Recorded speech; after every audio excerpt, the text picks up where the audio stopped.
Assalamualaikum warahmatullahi wabarakatuh. Hai anak-anak hebat. Berjumpa lagi dengan mata pelajaran Bahasa Indonesia. Nah, anak-anak, minggu kemarin kita sudah belajar menggunakan buku yang baru ya, menggunakan buku 2H. Nah, kemarin anak-anak sudah belajar tentang penggunaan huruf kapital pada kata ganti Tuhan. Anak-anak masih ingat kan? Ya, mulailah harap anak-anak bisa menerapkan penggunaan huruf kapital sehingga bisa ketika menulis itu penggunaannya sudah tepat. Nah, sekarang kita akan belajar penggunaan tanda baca titik dan kalimat tanya. Tentunya kalimat tanya itu mengulang dari materi yang kemarin. Anak-anak masih ingat ya kalimat tanya? Ya, hebat semuanya.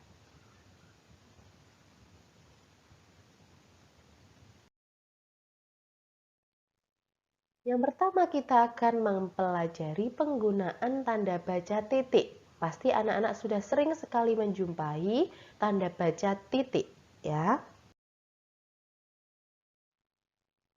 Penggunaan tanda baca titik yang pertama digunakan pada akhir kalimat pernyataan atau kalimat berita, ya. Yang pertama contohnya, Ibu memasak nasi goreng di dapur. Nah, itu yang terakhir ada tanda baca titik, ya. Yang kedua, Bibi membeli sayur di pasar gotong royong, titik. Jadi anak-anak kalau menuliskan sebuah kalimat, kalau itu kalimat pernyataan atau kalimat berita, kalimat memberitahukan, jangan lupa anak-anak menggunakan tanda baca titik. Yang ketiga, Habibie belajar bahasa Indonesia bersama Jaya. Selanjutnya, tanda baca titik itu memisahkan bilangan jam dan menit pada penulisan jam. Contohnya, Alvar bersepeda pukul 08.00. Yang belakang itu titik karena penggunaan tanda titik di akhir kalimat. Tapi lihat pemisah dua angka, yaitu 08 dan titik 00. Nah, penulisan waktu itu terdiri dari jam dan bilangan menit. Jadi dua angka di depan titik itu adalah jam, dua angka di belakang titik itu adalah menit. Nih, dilihat ya. 08.00. Nah, dua angka di depan titik yaitu angka 0 dan angka 8 itu bilangan jam. Dua angka di belakang titik yaitu 00 itu adalah bilangan menit. Ya, kita ulangi lagi. Jadi 08 di depan titik itu adalah bilangan jam. Sedangkan 00 di belakang titik itu adalah bilangan menit. Kemudian selanjutnya pada akhir singkatan nama orang. Kadang kan nama orang ada yang panjang sekali. Kemudian bisa kita singkat. Contohnya ini ada Abdul Malik. Abdulnya disingkat hanya huruf A, titik Malik. Yang kedua, Budi Santoso bisa disingkat jadi B, titik Santoso. Kemudian ada contoh lagi Muhammad Muammar Syihab, bisa disingkat belakangnya, misalnya jadi Muhammad Muammar S, titik, ya. Kemudian Freya Luvenia Sakila bisa disingkat juga dengan Freya Luvenia S, titik. Kalau di dalam kalimat juga bisa. Nama ayah saya yaitu A titik Malik titik. Titiknya yang terakhir itu karena dia kalimatnya sudah selesai. Jadi di akhir kalimat ada tanda titik. Dan yang terakhir ada Haikal T titik anak yang juara di kelasku. Karena itu ada titik di tengah karena akhir dari singkatan nama orang. Haikal T titik itu nama orang. Bisa ya? Selanjutnya digunakan untuk memisahkan bilangan ribuan. Bisa pada uang, jumlah. Ya, yang pertama, contohnya, ayah memiliki ayam sejumlah 2000 ekor ayam. Ya, jadi 2.000. Nah, jadi belakang titik itu pasti ada 3 angka. Tidak boleh lebih dari 3 angka. Ya, dilihat di belakang titik ada 3 angka 0, itu betul. Tidak boleh lebih dari 3 angka. Selanjutnya, kakak membeli sepatu seharga 120.00 rupiah. Itu juga belakang titik harus 3 angka. Selanjutnya, berat kereta api itu adalah 15.000 kg. Jadi titik 3 di belakang itu bisa dibaca ribu.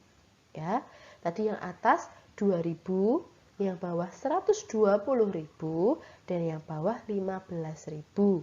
Nah, jadi bilangan titik memisahkan bilangan ribuan. Selanjutnya kita akan belajar kalimat tanya. Siapa yang masih ingat apa itu kalimat tanya? Hebat. Kalimat tanya adalah kalimat yang digunakan untuk bertanya kepada orang lain. Kalimat tanya diakhiri dengan tanda baca tanya. Ya, tadi kalau kalimat pernyataan atau kalimat berita diakhiri dengan tanda baca titik. Tapi kalau kalimat tanya diakhiri dengan tanda baca tanya. Ini masih banyak anak-anak yang lupa memberikan tanda baca. Ya tanda baca tanya, ya tanda baca titik. Mulai sekarang harus dibiasakan menggunakan tanda baca yang tepat, ya. Ciri utama kalimat tanya adalah menggunakan kata tanya. Masih ingat kata tanya? Hebat sekali. Ada kata tanya apa? Apa itu gunanya? Menanyakan sesuatu, keadaan, atau perbuatan. Yang kedua ada kata tanya siapa? Yaitu menanyakan nama orang. Nama apa aja, tokoh ya. Kalau fabel kan tidak ada orang tapi hewan ya. Kemudian bagaimana itu menanyakan cara. Selanjutnya ada di mana. Di mana itu menanyakan tempat. Kapan itu menanyakan waktu, boleh jam, tanggal, hari, bulan, tahun. Kemudian mengapa itu menanyakan alasan. Masih ingat ya, dulu kita pernah sekali belajar ini di sekolah. Selanjutnya kita belajar menjawab kalimat tanya menggunakan jawaban yang lengkap. Dulu juga pernah. Ada sebuah pertanyaan. Siapa yang menemani Riri menonton televisi? Jawaban. Nah, anak-anak, kalau kalian ingin menjawab kalimat tanya menggunakan jawaban lengkap, kan ada kalimat tanya, siapa yang menemani Riri menonton televisi? Silahkan dihilangkan kata tanya dan tanda tanya. Jadinya gini, yang menemani Riri menonton televisi ditambahi adalah jawabannya siapa? Ibu, bisa dituliskan langsung di situ. Jadi yang menemani Riri menonton televisi adalah ibu. Jelas ya? Ya, jadi kalian hanya meniru dari pertanyaan yang ada. Dihilangkan kata tanya, dihilangkan tanda tanya, dan ditambahi adalah dan jawabannya apa. Bisa ya? Selanjutnya membuat kalimat tanya berdasarkan gambar. Nah, silahkan buat kalimat tanya menggunakan kata tanya siapa. Ada gambar orang yang sedang belajar di meja belajar. Pertanyaannya, siapa yang belajar di malam hari? Jadi kamu membuat kalimat tanyanya itu bebas. Yang penting sesuai dengan gambar itu dan ditentukan kata tanya itu. Contoh yang kedua, ada gambar. Silakan buat dengan kata tanya di mana. Nah, di situ ada 2 orang, ada laki-laki dan perempuan dan yang jatuh perempuan. Kalau kalian membuat kalimat bebas ya, kalau tidak ditentukan nama perempuan itu, kamu bebas namanya siapa. Misalkan, di mana Bella terjatuh? Nah, itu boleh. Bisa ya, gampang ya. Yang penting kalimat tanyanya sesuai dengan gambar dan kata tanya yang ditentukan. Selanjutnya kita belajar membuat kalimat tanya berdasarkan jawaban yang sudah ada. Jadi jawabannya sudah ada. Pertanyaannya belum ada tapi jawabannya sudah ada. Yudi menonton televisi pada sore hari. Ya, Yang Bu Laila beri warna putih itu adalah jawaban sesungguhnya.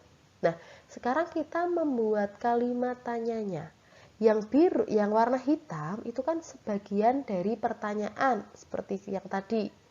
Kita tulis di situ, Yudi menonton televisi, ditambahi tanda tanya. Nah, sekarang kita tentukan, kalau jawabannya pada sore hari, kira-kira menggunakan kata tanya apa? Hebat. Kapan? Kapan kan kata tanya yang menanyakan waktu. Di situ jawabannya waktu, yaitu sore hari. Berarti kita jadi sudah pertanyaannya. Kapan Yudi menonton televisi? Ya kan? Mudah ya? Bisa anak hebat? Nah, anak-anakku, sekian dulu pembelajaran bahasa Indonesia hari ini. Semoga anak-anak di rumah tetap sehat selalu, rajin belajarnya, karena bahasa Indonesia hanya diulang-ulang. Kalimat tanya dulu sudah pernah, kemudian kita belajar yang baru itu penggunaan tanda baca titik.